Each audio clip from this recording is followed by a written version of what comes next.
Good afternoon, everyone. I'm Farrar Bell. I'm the Director of Community for the Center for Communication. We are a small independent nonprofit that connects students with professionals in the media industry in order to better prepare them for their futures. You can follow the center on social media on Instagram, Facebook, LinkedIn, and Twitter. Handle is at Syncom, and today's hashtag is office hours. This program will be recorded for those who can't tune in live. We're also streaming on Facebook Live, although if you're watching, you've signed up. You can also watch our panels from recent seasons on our website and YouTube and Vimeo channels. We plan to host more virtual programs this fall, and you can sign up for our upcoming events and other programs on our website at centerforcommunication.org. Many thanks to Alexis Nowicki and Deborah Ghim for joining us today. Alexis Nowicki is an associate publicist at the book publisher FSG. Previously, she was a manager at the Michigan Theater, copy chief of the Michigan Daily, and an intern at 826 Michigan, an Inside Out literary arts project. Deborah Ghim is an editorial assistant at FSG. She began her publishing career as an associate literary scout with Maria B. Campbell Associates, prior to which she was working as a writer for a tech startup in San Francisco. She's a graduate of Harvard University, where she studied English literature and film.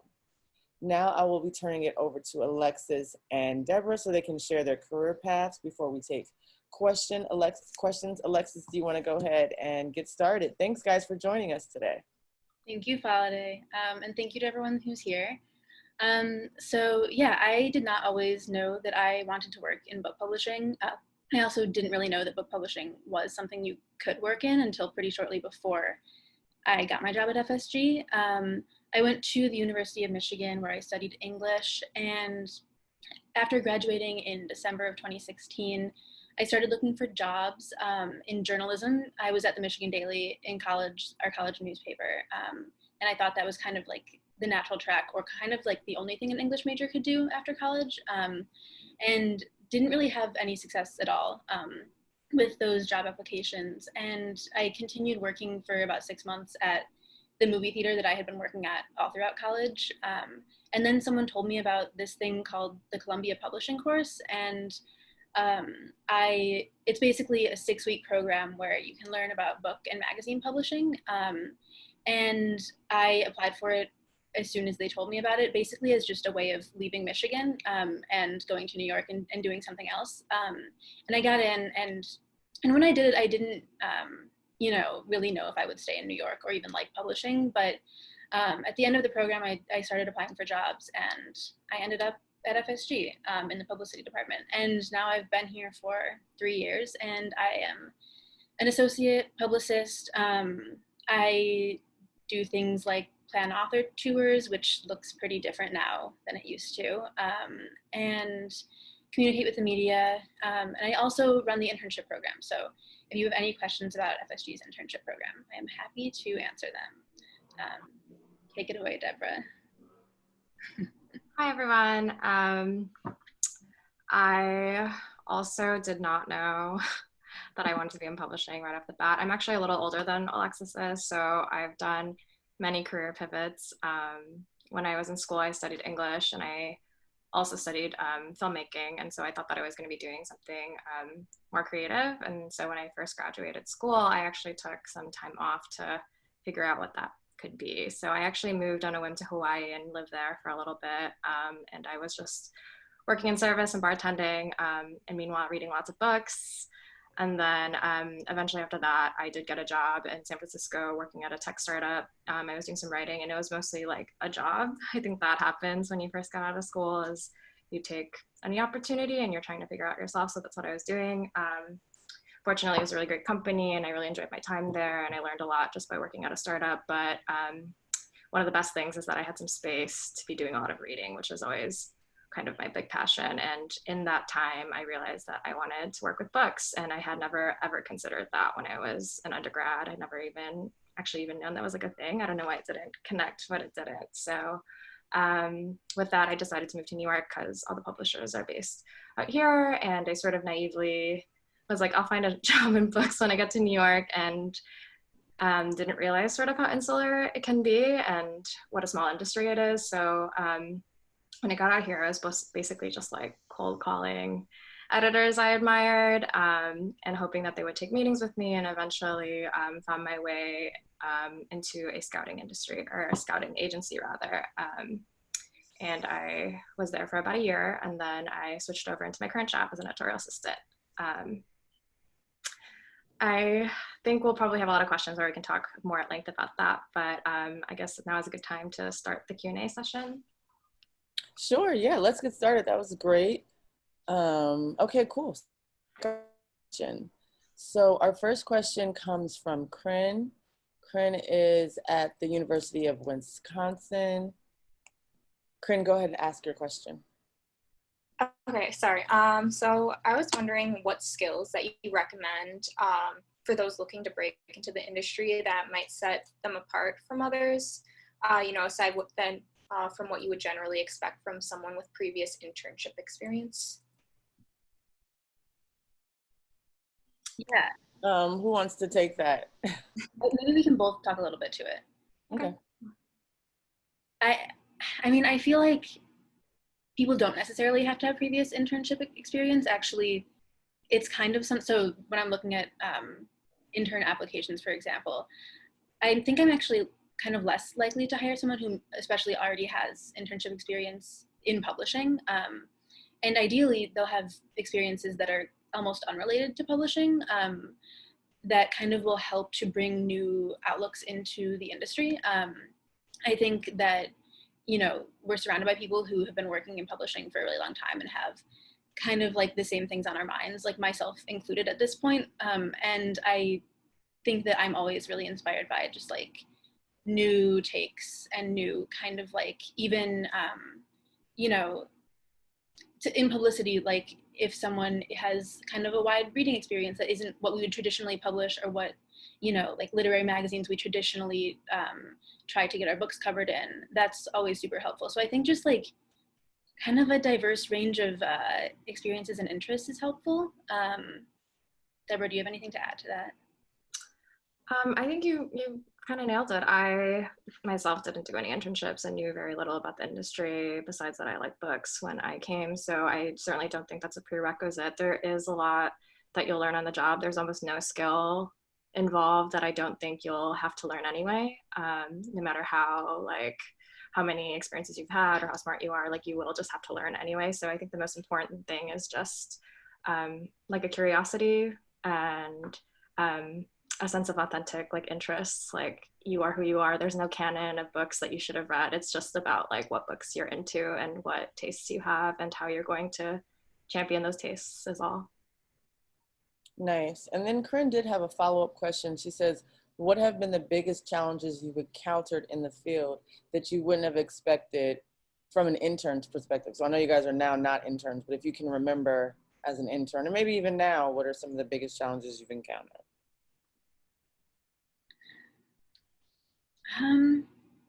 That's a really big question. I was not an intern in publishing. I had internships in other fields, like at kind of like nonprofit organizations. I mean, it's interesting because, like Deborah said, it's really like a trade industry, and you learn a lot of the things on the job. So the biggest challenges are not learning those things. Like, I mean, for me, it did feel a little bit tricky in the beginning, keeping up with like things like what books people care about and what names you're supposed to know and things like that. I wish that wasn't such a big part of the industry, but I found that to be challenging at the beginning for sure.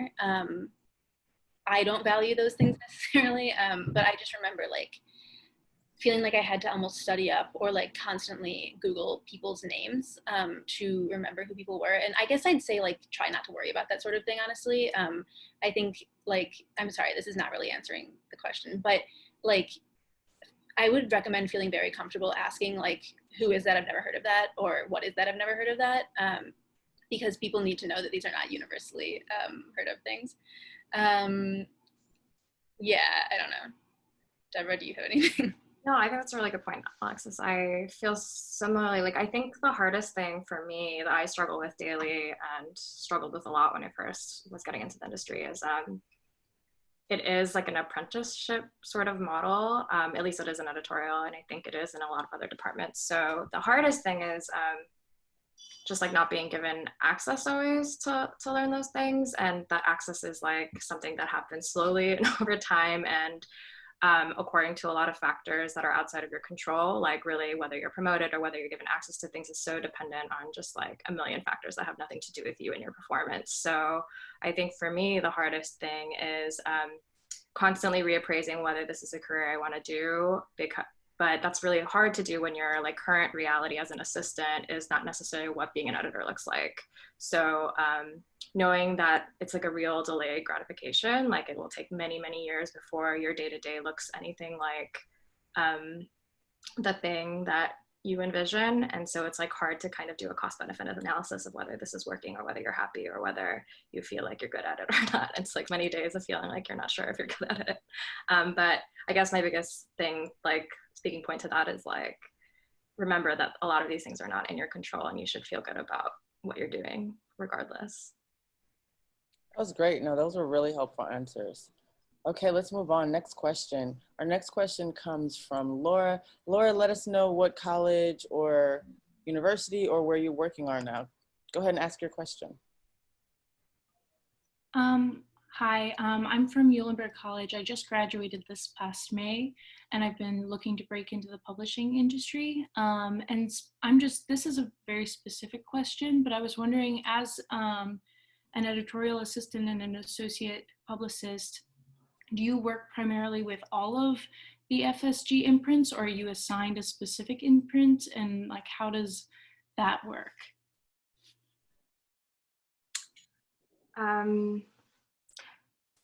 I think it probably is different department to department, so I'll just start maybe with editorial.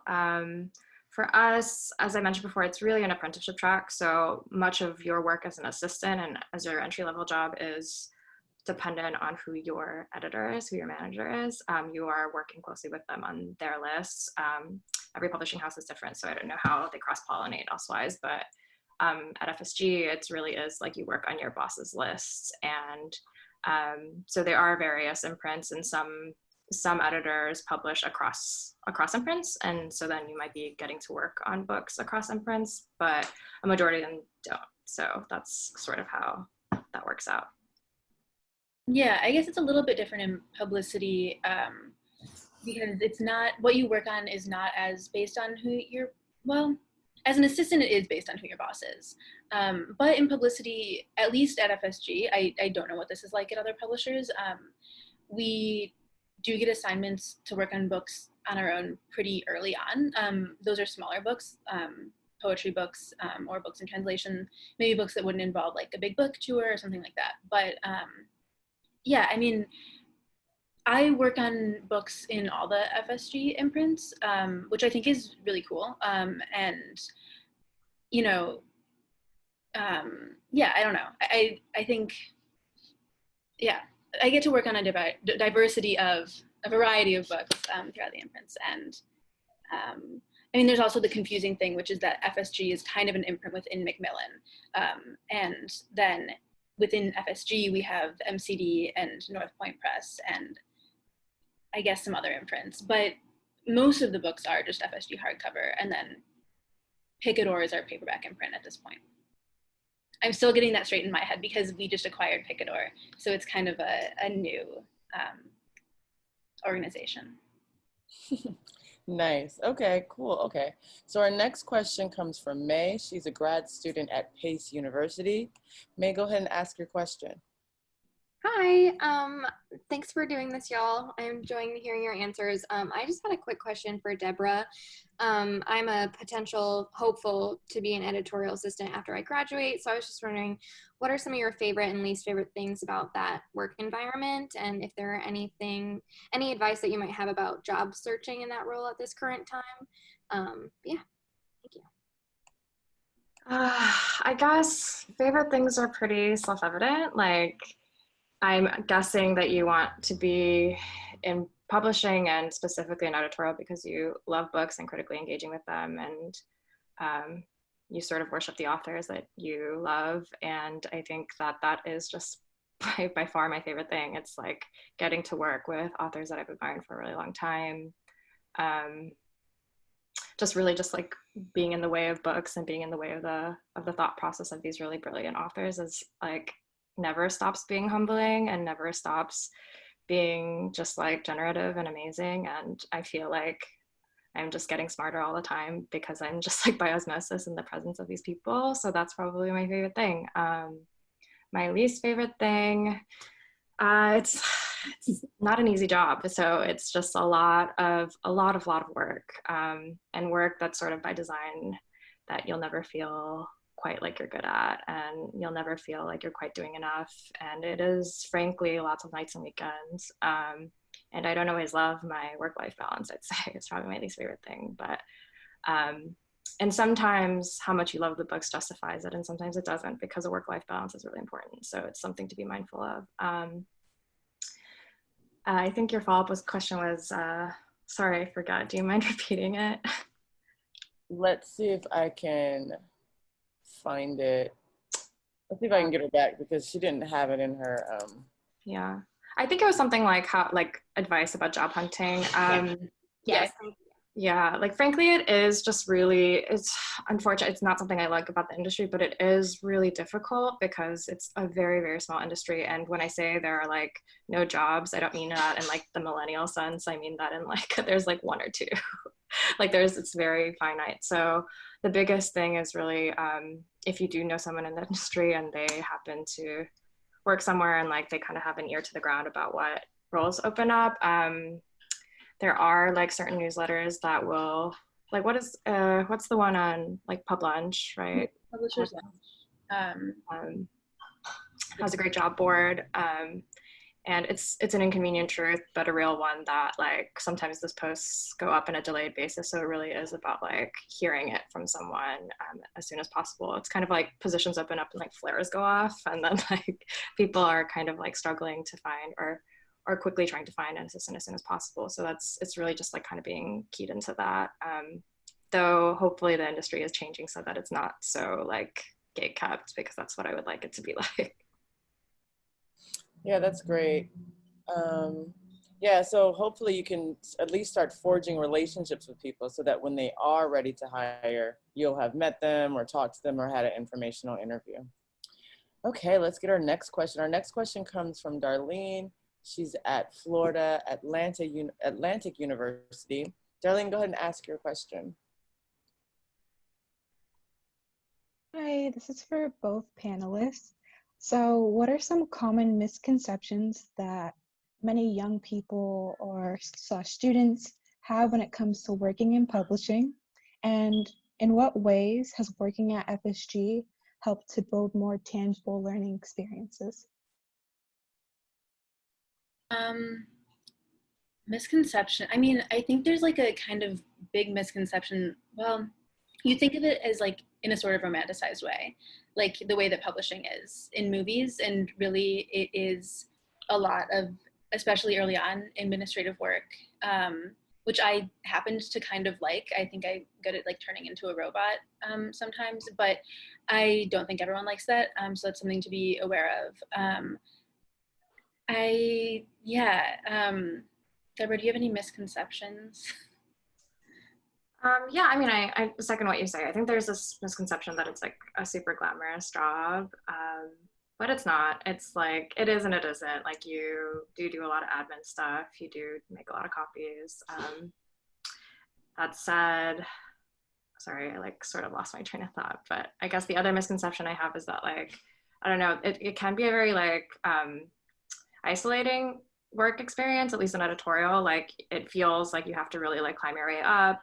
And so there is this misconception that like those who make it are the ones who like have worked the hardest or who have, you know, like leveraged all their, but I really think that that's a misconception. I really think that the most successful editors and the ones that I really respect the most are the ones that like know how to really forge relationships with their colleagues and their coworkers and learn how to sort of mine that collective knowledge towards making better books, and also being like really authentic to what their interests are.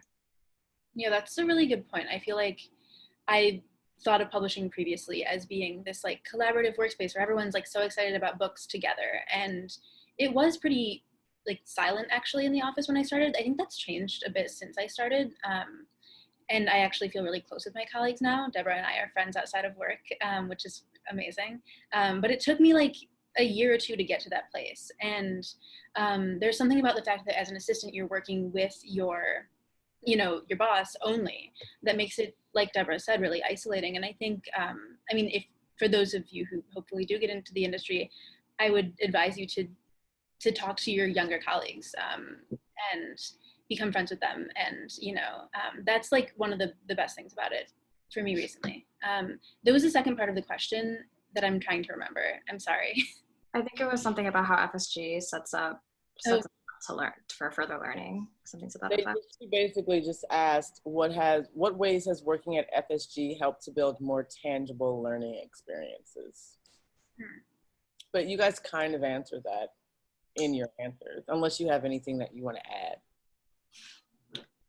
Yeah, just talk to your friends, talk to your colleagues. They like the best learning happens in a dialogue, happens from working together. And it's not intuitive, like Alexis was just saying, like it's not intuitive to the scope of your responsibilities, but I highly, highly advise you to just do it because that is how you will learn like exponentially quicker.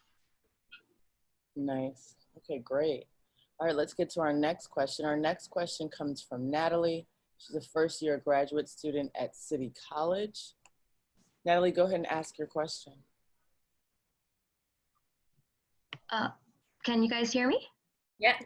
Okay, hey guys. So basically what I wanted to ask was, being a person without any experience or knowing anyone personally, where would you begin to like start to network and trying to break into what's rather known as a competitive industry? Because I did intern at Macmillan, and I do think I recognize you, Alexis, from somewhere, but it's been very hard to kind of maintain whatever relationships I made when I was working as an intern that summer with the people in the office. And it's like, ever since I figured out publishing existed, that's really all my focus and ambition has been going towards. So what is it like kind of coming across something that you kind of didn't even know existed and then trying to get into it? Yeah, I feel for you. And I mean, this is probably a really obvious answer about like finding jobs and maintaining connections. And maybe I'm even conflicted about this answer, but like social media, I don't know. I spend a lot of time on Twitter, and I do see a lot of job postings tweeted recently, and also just people engaging about publishing related things on Twitter, and kind of whether it's like talking about books or voicing how they feel about the industry. I don't know, I found that to be, I mean, I know that those connections might not be like the most, like the deepest connections, but it's a start maybe. Yeah, yeah. Sorry, were you done, Alexis? Yeah. I guess I have like a two-pronged answer, because I definitely, like I said, I pivoted into publishing pretty late, and I was really naive about how I went around it, and I wasn't even so savvy as like use social media or anything like this. I'm sort of like kind of old, so bad. I'm like kind of bad with social media, but I when I moved to New York, I literally did the thing of like looking up editors that I respected, and then like cold calling, like cold emailing them, and like seeing if they would meet with me, and many of them never responded to me because they're very busy. And some of them did, and I had like a resume, and I remember taking these info meetings, and I like blush when I think about the questions I asked, because I just like so knew nothing. Like I didn't even know what like the Big Five was. I really knew nothing, except for that I like books. And in some ways it's embarrassing, but in other ways I actually think that maybe it was to my benefit, because you can't really approach networking as just like how many people you meet and how many people you know, because those connections will inevitably fade and they won't be sustained. I think the real connections are sustained with authenticity. So I think even though I was like sort of bumbling and naive, I think there probably was something like kind of memorable about my like being this like bumbling person like and taking an interview as opposed to like my like sort of knowing how everything works and like having these like savvy questions, you know. And so what basically happened was like one of the editors that I met with was able to like pass on my resume, and someone that was working at the scouting agency that I ended up working for was like looking for an opening, and they reached out to me actually because they had heard, or like somehow my resume landed on their desk after like making the rounds. And so this is just to illustrate that like I didn't like my way in wasn't because I like knew so many people in the industry. I really just like put myself out there in this way. I love that, Deborah. That's great. It's really great. I'm always trying to tell students to do that. It seems scary, but it can pay off. Yeah. Okay, great. Our next question comes from Perry. Perry, let us know what school or organization you're at, and go ahead and ask your question. Hi, I'm a graduate student at Pace University, and my question is, at the end of an internship, what in your eyes is the mark of success, or what would constitute a successful intern, in your opinion? Interesting. So you don't mean in terms of like success rate of becoming an employee, you just mean like what made them a good intern, I assume. Okay. Yeah, I think she means like what, yeah, at the end of it, what do you think that makes them a good intern? I think being really engaged with the work and with the people that you were working with. I think caring about the books and I don't know. I think, well, Deborah, you should talk to like what this means in editorial, I guess. But for me, I like just excitement, I guess, about like something that I would have an intern do, for example, in publicity is like research for a book about who the best people are to send a book to. And that can be kind of boring, but I also think that sometimes there are interns who really find that, you know, put their all into that and are passionate about it. And I think, I don't know, maybe this is a generic answer, but being passionate about the work, yeah. Yeah, same. I think, unfortunately, like with interns, it's just like assistants. Like so much of your work experience as an intern is really dependent on your manager and your supervisor. So for me, I really like my relationship with my intern to sort of mimic the relationship that I have with my manager, because I think that's the best way to learn as an intern is to like know how to like handle like a very intense one-on-one relationship with your manager. So for me, I try to make sure that that relationship feels edifying in that way. So it's like, I really like to give my interns like ownership over projects. So I don't like to just like be like, here are like 3 isolated tasks for you to do. I kind of like to be like, here is a long-term thing that we're going to achieve together. Here is like the part of it that you can own. And I like to give them the space and like the sort of autonomy to get things done in a guided way. And I think that the interns that I feel most grateful to are the ones that have really like taken that ownership and like have really like made something of that project. And like there are systems that have been set up for me by interns that I still use to this day, and I'm like super grateful for it. And I think those also are the relationships or the working experiences I hope that like interns have found the most edifying for themselves and like have learned the most, because they're like sort of hands-on, understanding the big picture of like the tasks we're doing, as opposed to just like getting certain things done and like not knowing what they mean in the bigger context, if that makes sense. So I guess it's like gumption and like initiative basically, and really taking ownership and feeling comfortable doing that. Yeah, no, that makes a lot of sense, because honestly, that skill set could be in any organization, not just publishing, I'd say. Great. Okay, so our next question comes from Emma. Emma's at Fordham University. Emma, go ahead and ask your question. Hi, my name is Emma. I had a question for Alexis. I'm also interested in working in publicity and marketing, and I saw you mentioned that you took a course at Columbia in publishing, and I've heard people talk about this course before, but I was just interested in your perspective on kind of how necessary or helpful a publishing course at a university like Columbia is to both networking and making those connections, but also like the hard skills that you learn in it, and how that connects to your role now. And would you recommend that for someone who's interested in working in marketing and publicity? Yeah, I think that's a really important question. I feel pretty conflicted about the publishing course. I went into it not knowing much about it. And I learned a ton, honestly. I knew nothing about publishing, and during the course I got to do this kind of 10-day book workshop where you pretend to be a book publisher and everyone has a role. And I thought publicity sounded cool, so I was this fake publisher's fake publicity director and, you know, handled publicity campaigns for 10 fake books or however many it was, I don't remember. But I learned like how to write press materials, and I think that these tangible skills that I learned did end up helping me get a job, or at least helping me know how to talk about publicity in an interview. However, I think it's pretty messed up that these jobs are so inaccessible that you need to pay a lot of money for a course in order to gain connections or to learn enough about them. So I don't know, I hesitate to recommend that anyone do these courses, especially since I think these skills are things that you can learn on the job pretty quickly. Like I could have learned how to make a press release on my first day of the job. It's, you know, I mean, it's formatting a Word document. And yeah, so I learned a lot, but I mean, the other thing is that there are other publishing courses that I think are a bit more affordable. And I recommend maybe even looking into those before the Columbia publishing course, just because it's quite a bit of money. I was really lucky that my mom had saved up this money for me to do that. But not everyone's that fortunate. And I think it's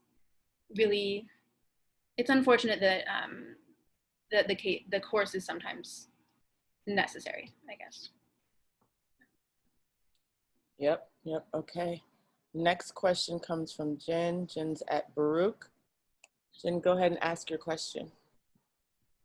Hi, my name is Jin. I'm an undergrad from Baruch, and I have a question because I recently translated the English manuscript of a Chinese book with the permission of the author, and currently looking for like literary agency representation. And I'm just curious about how the process looked like and whether or not like you see a lot of translators trying to get their manuscripts represented, or is that not common? I guess this is more in my wheelhouse, Alexis. Well, I actually work with a lot of translations. A lot of the books that I end up helping to publish are translations. We don't often, at least in my experience, we don't often like broker representation for translators with their agents. Usually the way the relationship works is most conventionally the agent of a foreign language book will bring it to our attention, either with a translator already attached or not. And often FSG commissions the translation if we have a translator we know and trust, or if they're recommended to us. Often translators themselves will bring submissions to us. So a translator might email me and say, like, I really love this book and I've translated a little bit of it, and, you know, like, I think this would be good for your taste or something. But often it's not often like that they're sort of free agents. It's usually because they are familiar with like the right situation of the book and are in touch with like an agent that's representing the rights to that book, if that makes sense. As far as a translator, like finding representation, I'm sorry, I'm not like that. I don't really have advice for that. I will say that most of the translators we work with don't have agents. They're usually just like contractors that we either get in touch with, or again, are in touch with the agent that's representing the rights to the book that they've translated. So I would say for you in your situation, if you've translated this book, find out who owns the rights to that, get in touch with them, see if they're interested in submitting it widely, and see if you can be like the translator that's attached to the submission, if that makes sense. Nice, good advice. Our next question comes from Letitia. Letitia, let us know what university or organization that you are with. Go ahead and ask your question. Hi, my name is Leticia. I'm a graduate student at PACE. And my question, sorry if it's a bit loud, I'm on the street. My question's for Deborah. And I wanted to ask what you valued the most about your scouting experience, and like what made you switch to editorial. I'm actually starting an internship at Maria B. Campbell in 2 weeks. So I'm really curious to know what you got out of it, and like how your transition to editorial was. Yeah, and that's it. Thank you. Oh, well, that's great that you're starting at Maria's. Like, we can always speak more about this. I don't know if that's possible, but I'm happy to talk about my experience there more specifically. But I do think that scouting is a really great place to start. I mean, like, frankly, I've always wanted to be an editor. So if I could have, I would have started as an editorial assistant right off the cuff. But given that it was like so hard to find a job, and given that jobs are just like not really always available, I can't think of like a better place to have started out. It's just gives you a really bird's eye view. So for someone like me that didn't really work an internship and didn't really know anything about publishing, it was like a real crash course, and like knowing all the different players. So like learning all the agents in town and what their lists are like, knowing all the editors in town and like what their lists are like, knowing how like the business end of scouting works. The business end of how publishing works, and knowing how deals are made, knowing how global markets work, because foreign rights is like a big deal, and it affects the bottom line of the profitability of a book. So just like being able to speak intelligently about that is really great. Like if you choose not to stay in scouting and choose to pivot into be it editorial, be it publicity, whatever, like those skills and being able to speak about that whole side of the industry will only help you, will only make you a more attractive candidate for being selected, and also just make you a more sort of like holistic editor to be able to like know about that side of it. But scouting itself is also super interesting. Like there are a lot of people who switch into scouting as like our editors and then decide to become scouts instead. Or people who like just got into scouting because they wanted to be an editors and were just trying to find a job and then end up loving it and staying. And I think something that's really cool that I don't get to do anymore, that I'm not in scouting, that I miss, is like I used to know like everything. I used to know like every deal. You know, like it's kind of funny because I've been at FSG a year and a half now, but now all the books are like hitting the market that I read back when they were on submission. So it's like all the books that are in the stores, like I remember that like when the deal was like made, I remember reading them, the proposal for them, and I don't have as broad of a view of the industry anymore. Like I know the books that I make and that my editor makes, I know the books that FSG makes, but I'm not always as like tuned in to everything that's happening in the market. So I would say, I don't know if I'm like digressing here, but scouting is really great for that reason. It's really fast paced, but you really learn a lot.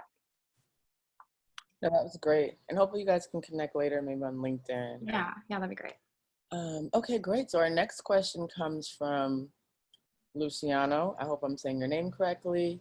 Currently at Columbia University. Luciano, go ahead and ask your question. Hey guys, can you hear me? Yes. Sweet. So this is kind of a question related to cover letter writing, which is a genre that I'm new to completely. And also this is coming from someone who hasn't had a previous internship in either the publishing or the editorial industry. I was wondering, what are effective ways of presenting my editing, writing, and publishing experience in college journals and magazines to prospective employers, such as FSG or other ones? Thank you. Yeah, I mean, cover letters are so interesting. I read hundreds of them, and I guess, I mean, so that's stuff that also can be represented in the resume, but I think writing about what you got out of those jobs, what you cared about, specific projects you worked on, and why they mattered and why they will be relevant to whatever job you're applying for, is really helpful. Yeah, I think being specific, showing why you cared about something and why you continue to care about it, and why you care about, or maybe why you didn't love something, and what you hope to change about it going forward, or what you hope to do instead of that. I think those things can really help get across your experience and show that you're human and that you care about things in your cover letter. I think the cover letter should never be like replication of the resume. It should show different things and not just be a list. I'm sure you know that, but maybe not everyone knows that, so I shouldn't say that.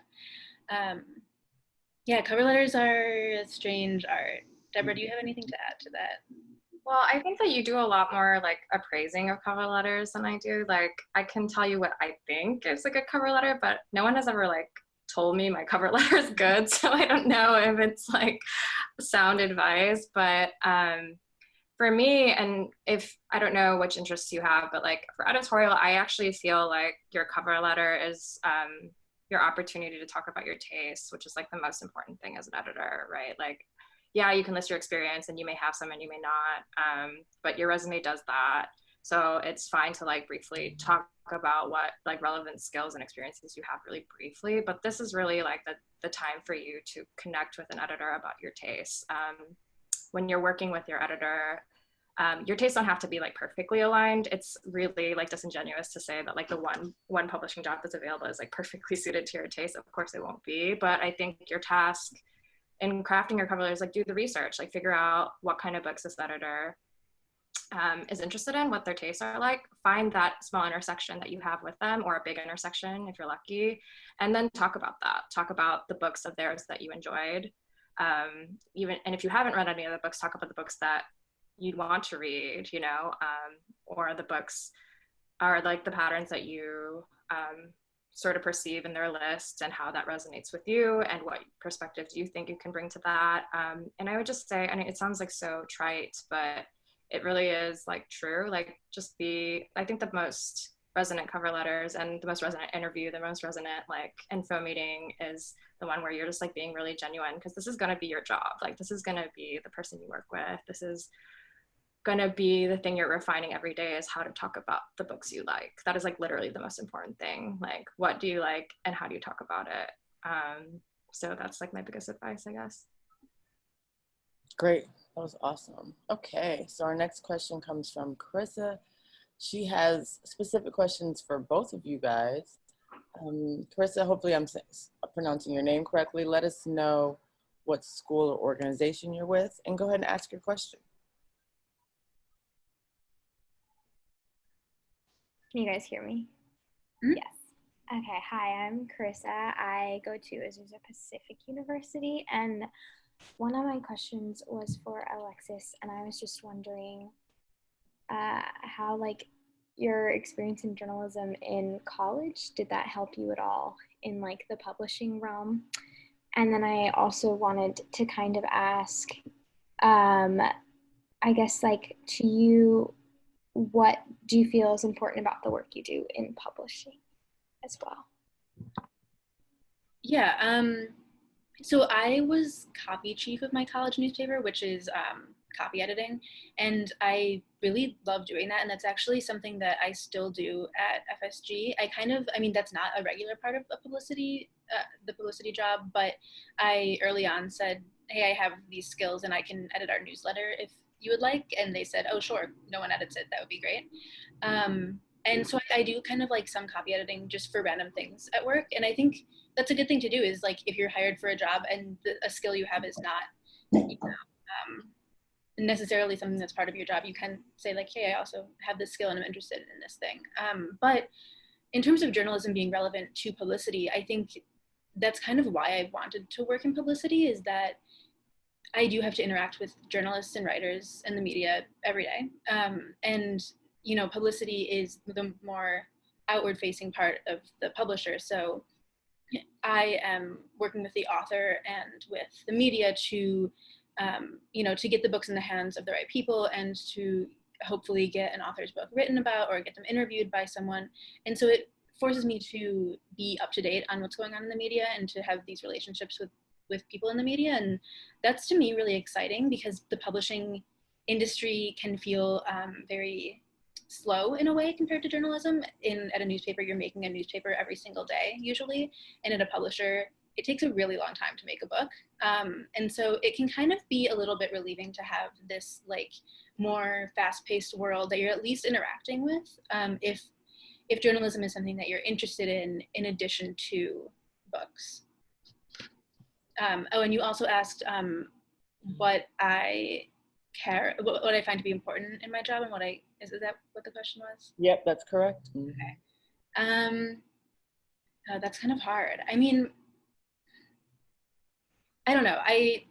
this week worked on 3 books that published on Tuesday, which was like the biggest day in publishing, basically because we had to push a ton of publication dates back due to COVID and people not being able to work at the printers.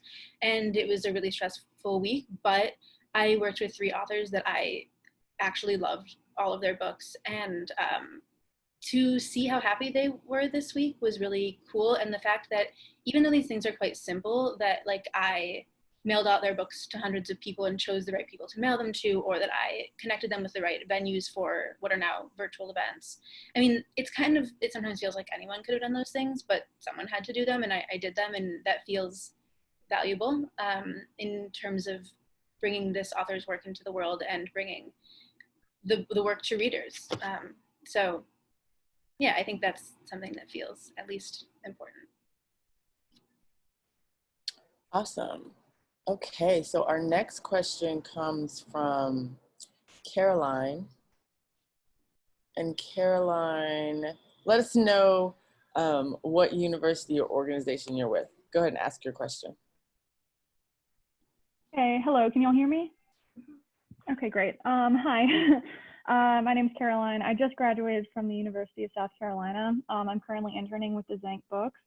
And Deborah and Alexis, I was interested, both of you came from outside of New York City, and I wanted to hear any advice or any thoughts you had about people coming from smaller places or needing to really relocate, and how you make those connections and establish yourself, not, being in New York already. You want to go first? So one thing I can say is, it's not a direct answer to your question, but a lot of internship programs are remote now, and hopefully the industry will start to turn in that way. I'm not saying don't move to New York. I think a problem with publishing is that it's so centered in New York, and that it's pretty much impossible to live on New York without help on the publishing entry-level salary. And I had like one friend in New York whose family was very generous and let me stay with them. Not everyone has that. And honestly, like I have had to babysit since, in order to afford to live in New York, I've had to have a second job kind of. And I think that's a reality that's kind of important to know about publishing, honestly. And yeah, but in the meantime, in terms of accessibility, I hope that this fall with like our internship program, I think Penguin Random House's internship program is remote, and probably the other ones as well. At least there's kind of a way to get in the door without having to move to New York for the moment, and hopefully not just for the moment. Yeah, I second everything that Alexis has said about accessibility. It's something that Alexis and I are like obsessed with, and a lot of people that we work with are obsessed with, so we'll talk about that a lot. But for people who are really just like in it and want to move to New York and want practical advice about how to swing it, it's hard. I think it was a little easier for me because I was a little older when I moved to New York. I had moved a lot already. Like I mentioned, I think in my intro that after I graduated, I moved to Hawaii, and I moved from Hawaii to Austin, and then Austin to San Francisco, and then San Francisco to here. So for me, like picking up and moving and starting anew somewhere felt like I had some practice doing that. But it's difficult, and it doesn't exactly get easier. It's like if you do have friends that are here, rely on them. Like community is so important, and in a place like New York and in an industry like publishing that can be very isolating and that can be really alienating, you just really have to lean into your community. So like whatever you have, whatever friends you have, like just lean into them. And then as for specifically about how to like make connections within the industry when you're like coming from afar, like I think I mentioned, like I didn't have any when I moved out here. I just like kind of figured proximity was important. Like if I was going to make those connections, if I was going to learn about the industry, I probably had to be here, unfortunately. So, I had saved up some money at my last job. So when I came out here, I kind of like budgeted to spend like 1 or 2 months just like looking and just establishing like a home and establishing like a home base that I could kind of start to put my feelers out. So I would say like budget for that, come out here, and then really invest in like putting yourself out there, and don't be intimidated because you don't like know everyone in the industry, because I didn't, and you just like slowly start to you'll do it at your first job, then your second job, and like your kind of life here will just like bloom around that. So don't be too intimidated, I guess. Nice. That was really great advice. Okay. So these have been some, man, you guys have given some really great, thorough answers. I hope everyone's learned a lot. I know I have. So we're going to take our last two questions. I'm sorry to everyone whose questions that we couldn't get to. But yeah, this has been really exciting. So let's get to the last two questions. Our next question comes from Veronica, who is at Rutgers University. Veronica, you want to go ahead and ask your question? Yeah, hi. So you both mentioned how when you were still in school majoring English, you didn't know that publishing was like a real career option. So if you could go back knowing what you know now, what would you have done differently? Great question. Yeah, I mean, I don't know that I would have necessarily decided to work in publishing, like knowing more. I feel like it was just kind of a convergence of things that, like, I found out about it when I did, and I needed something to do, and I ended up liking it. I feel like I still maybe would have tried to be a journalist and then failed very immediately at that, and then got into publishing maybe anyway. I mean, this isn't answering your question again, but I wish that I had been told about publishing, and I wish that I had been told. I went to a school where the English department was very like theory-based and not career-based, and I think that's pretty common. And I have talked to friends who went to different schools that are maybe less prestigious. However, their English programs were very career-based and taught them tangible skills on like, here's how to write copy for this marketing job or whatever. And I wish that I had more of that instead of, you know, learning pre-1600s literature. So I don't know, to any heads of English departments out there listening, that's my advice there. But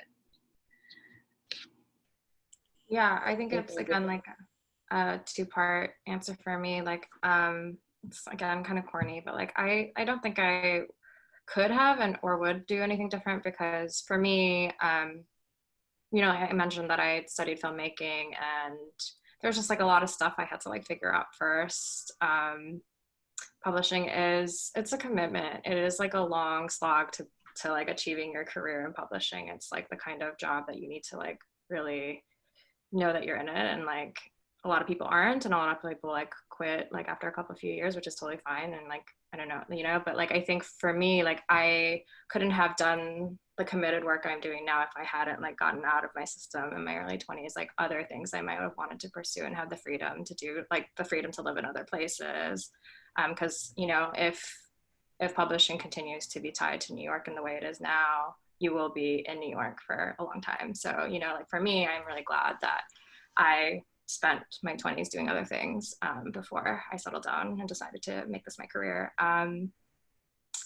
But as Alexis mentioned, I think that the problem of the industry being so insular and not really is that it doesn't really participate in career fairs in the same way that maybe other industries do, because it hasn't really had the need. There's just like a large demand for these jobs and so many people here that want to do them. So there hasn't really been a need to do like a real push. And I think that that would really help people in college that like aren't aware that this is a career option, like know that they love books, but are really like stuck in the like, do I go to grad school? Do I become a writer? Like, do I become a journalist thing? It would be really helpful if the industry was just more present in terms of like, yeah, like career fairs and stuff like that. And I think it is changing towards that. I know at FSG, we are really focused on that, especially as it comes to like diversity and inclusion efforts, which is something we really care about right now.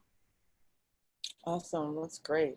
All right, last question. Our last question comes from Anna, who is at the University of South Carolina. Anna, go ahead and ask your question. Hi, you spoke a bit already to how publishing or career in publishing is pretty long-term if you're committed to it. So I was just curious, is there a lot of room for professional growth within a publishing house, and how does that usually work? Yeah, I'm trying to think of, I think that kind of differs between our two departments. I would say that where I work in publicity, there is a bit more room for growth, at least as of now, in where we work, than there is in editorial. I don't know. I mean, it's hard because a lot of people do end up leaving publishing. I've watched a lot of colleagues who I really loved leave the industry because they were told or felt that there was no room for them to grow up, sorry, for them to move up. And that, yeah, I don't know. However, recently there's a lot of turnover in the industry. I think partly because of the pandemic, there has been a little bit less recently, honestly. But I know I'm not answering your question. Deborah, do you have a response to this? You're doing great, Alexis. You answered the question. Frankly, for editorial, there isn't. The reality of the situation is that you will have to move and move and move in order to move up. The chances of you staying at the same company and moving all the way up to like an executive editor or something is like very slim. It happens, but it's slim. And usually when it happens, like I said before, it's really like factors outside of your control. It's not like you're at the right place at the right time when there's a major restructuring of the company, or like you just happen to have like a mentor that really like pushes for you and themselves. Like if you're the editor you work for already has like a full list and is just like more open to you acquiring because they don't really need any more books on their lists, and like both have the spirit and like the resources to like champion you doing that. And even then it might not translate. You might have some great books under your belt, but it might not translate into like a promotion or the opportunity to do more growth. So it is a long career, and it requires like that gumption that we were talking about you need it constantly. Like a lot of the work that you do to grow happens like outside of your business hours. It happens like, you know, when you want to like acquire your first book, that's not going to happen between like 9 to 5. That's going to happen on your nights and weekends on top of the work that you do. And I don't know that that is like ethical or right, but it is how it is. So it's just like thinking about that and making the space for that. It's like you're gonna have to like reappraise like every year whether you want to stay there or try to leverage for another position. That's just like an unfortunate reality. And I think a lot of people who do leave because that's not like the way they want their careers to look, and they don't want to have to like constantly be hustling like that. So it's something to consider for sure. Nice. Great question to end on. Thank you, Alexis, Deborah, so much. I loved everything that you guys told us today, gave us great advice. I appreciate all the conversation about diversity and inclusion, and you guys are the next generation coming up. So I really hope that this will help us, you know, make some changes, you know, coming up. I have 2 small girls, so I'm gonna be looking for you guys for their internships now. Thanks to everyone who joined us today. Please visit our website at centerforcommunication.org to sign up for our newsletter so you can learn more about our events. They come right to your inbox. We have some exciting things coming up. We'll have more office hours coming up soon. We're also going to be working on our diversity summit. So we have a lot of fun things that we can't wait to get to you guys. So please go to our newsletter, sign up. Also, we are a small nonprofit and we do like to keep these free. So if you feel the urge, please donate. Go to centerforcommunication.org/donate and drop us a couple of dollars. Alexis, Deborah, thank you so much. And we'll see you guys next time. Bye. Thanks, Wade. Thank you. Thank you.